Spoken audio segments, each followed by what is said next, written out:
जंगल का वह हिस्सा हमेशा से शांत और हरा भरा था। ऊंचे ऊंचे पेड़, रंग बिरंगे फूल, झीलें और झरने, सब कुछ मानो किसी चित्रकार की कलाकारी का हिस्सा थे। दिन में सूरज की किरणें पेड़ों की शाखाओं के बीच से छनकर जमीन पर पड़ती तो ऐसा लगता जैसे सोने की चादर बिछ गई हो। रात में चांदनी पूरे जंगल को एक अद्भुत सफेदी से ढक देती थी।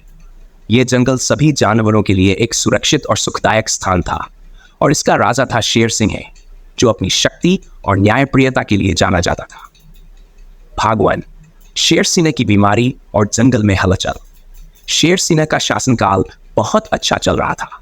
सभी जानवर उसके नेतृत्व में खुश और सुरक्षित महसूस करते थे। लेकिन एक दिन अचानक शेर सिंह बीमार पड़ गया। उसकी दहाड़ अब कमजोर हो चुकी थी और उसकी आंखों में पहले जैसी चमक नहीं रही। धीरे धीरे उसकी हालत बिगड़ने लगी और पूरा जंगल इस खबर से चिंतित हो गया। शेर सिंह का बेटा नन्हा शेरू अभी बहुत छोटा था। उसे राजकाज की कोई समझ नहीं थी और वह अभी राजा बनने के योग्य नहीं था। इस स्थिति ने जंगल के जानवरों के बीच एक सवाल खड़ा कर दिया।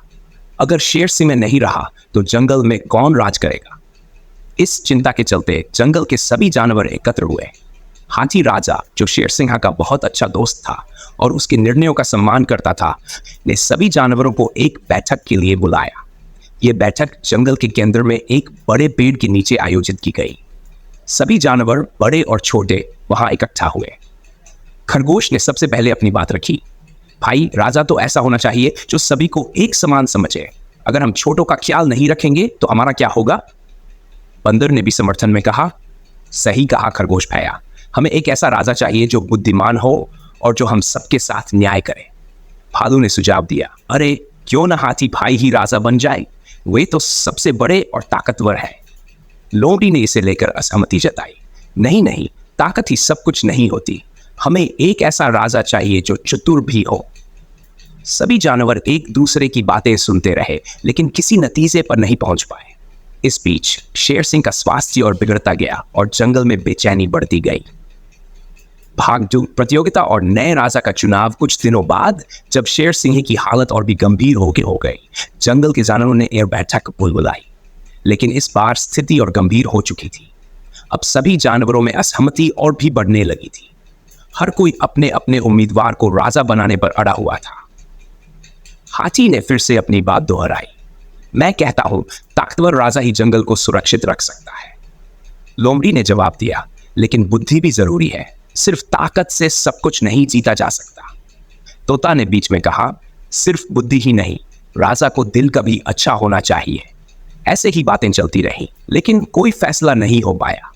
आखिरकार सारे जानवरों ने फैसला किया कि जो भी सबसे योग्य होगा वही राजा बनेगा, और इसके लिए सभी जानवरों में एक प्रतियोगिता कराई जाएगी।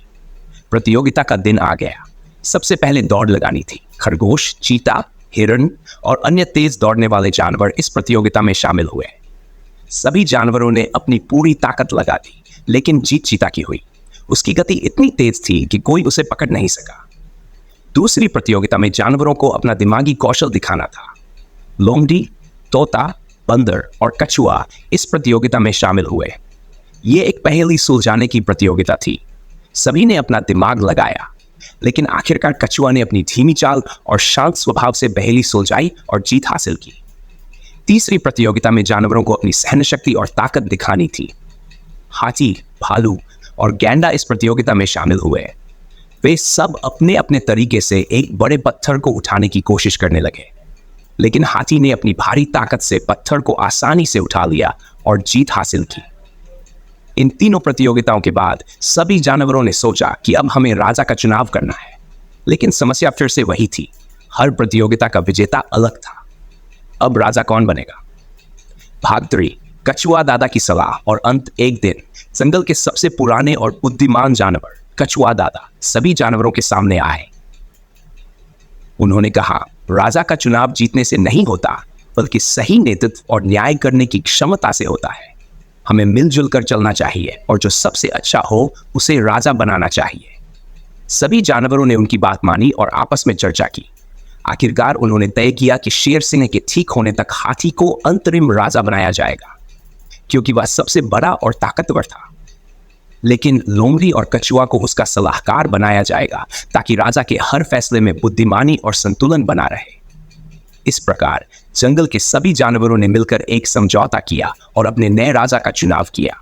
शेर सिंह के ठीक होने तक हाथी ने बुद्धिमानी और न्याय से जंगल का शासन संभाला और लोमड़ी और कछुआ ने अपने सुझावों से उसे सही मार्ग पर चलने में मदद की। और इस तरह जंगल में फिर से शांति और संतुलन स्थापित हुआ। सभी जानवर खुश थे कि उन्होंने एक ऐसा राजा चुना जो न केवल ताकतवर था बल्कि बुद्धिमान और न्यायप्रिय भी था।